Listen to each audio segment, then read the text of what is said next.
waxaa maanta magaalada Xariirad ka dhacay banaanbax lagu taageerayo jiritaanka iyo madax banaanida Soomaaliland waxaana shacabweynaha reer Xarad ay bogaadiyeen madaxweyne Muuse Biixi Cabdi khudbadii taariikhiga ahayd ee uu ka jeediyay labada gole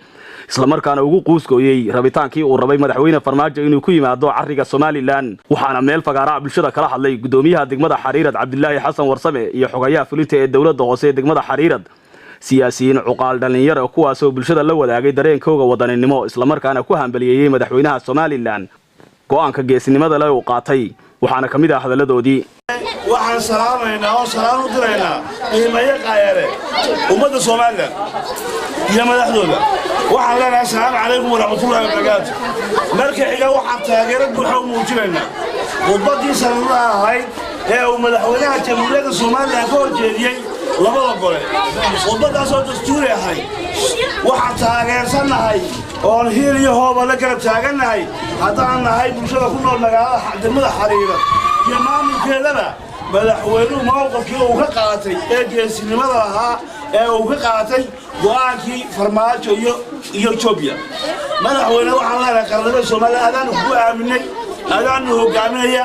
waxaliya wixii aan noogu taasaan noogu lahay halka aad noo dirtana waanu ka shaqaynaynaa qaranimada Soomaaliland waa muqadas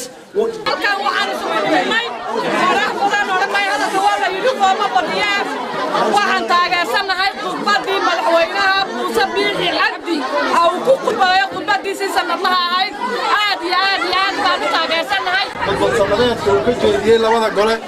oo noqonaysa khudbadii ugu qiimo iyo qaaya badan laba qodob baan ka soo qaadanaya khudbada ugu horeyn madaxweynaha waxaan ku taageeraynaa furitaanka ururada siyaasadeed maadaama saddexdii xisbi qaran ay doorashadii ragaadiyeen oo doorashadii qabsoon weeyay arrintaa boqolkiiba boqol haddaan nahay bulshada degmada Xariirad madaxweyne waa ku taageeraynaa waana soo dhaweynaynaa diyaar baan u nahay inaan tartanka ka qayb galno talabaadna madaxweynaha Soomaaliya Maxamed Cabdilaahi Farmaajo isagana waxaan leeyahay Axmed Madoobe iyo markaa ka soo dhamaato danay markaa Soomaaliland hayni ahaa madaxweynaha dowladda Soomaaliland ayana Muuse Biixi Cabdi sanadlaha hay'adda ka horjeediyay labada gole ayaan taageeraynaa oo taabacsannahay hadalkana inaad la sii wado maaha taageeradaasa ugu quwad waxaan taageeraynaa madaxweyne codkaadii sanadlaha ee ka horjeediyay labada gole ayaan taageeraynaa oo taabacsannahay dowladda Soomaaliland ay ka qaadatay Soomaaliya iyo maanta ka Farmaajo waan ku go'aanka xalay ka qaaday waan ku taageeraynaa inta kadib Farmaajona waxaan leenahay marka talada nabadayso Allah waan ka taageersanahay oo ka soo dhaweeyna oo banaan baxayna khudbadii madaxweynaha Muuse Biixi Cabdi oo ka jeediyay dastuuriga ayuu ka jeediyay golaha baarlamaanka labada gole u jeediyay aad iyo aad baan u taageersanahay waana soo dhaweynayna waxaan u baahanaa baxayna maanta waa taas qodobka leen leeyahay waxa weeye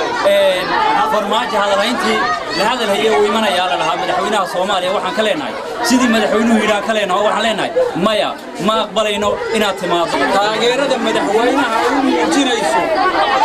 iyo la garab joogsiga hiilkiisa khudbadii uu ka horjeediyay labada gole ee uu ku furayay maaragtaanay xisaabta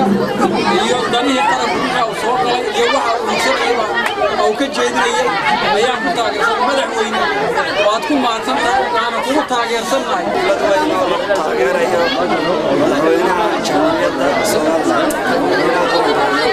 khudbadii ballaaran oo ka horjeediyay golayaasha qaranka ee dastuuriga sawtaaga Soomaaliland sanadeedkiisii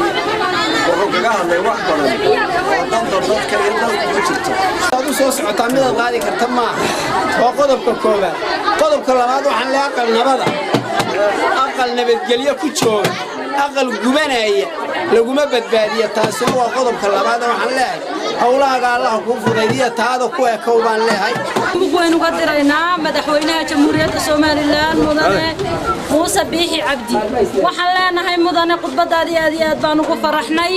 waxa tahay muwaadin dhaba annaguna waxaanu leenahay waxaan leeyahay madaxweynaha Soomaaliya Farmaajo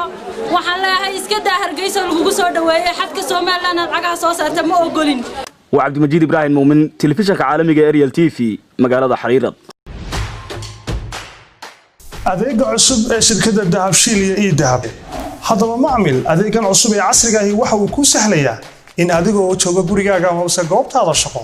aad lacag ugu xawishid asxaabtaada iyo ehelkaaga jooga daafaha dunida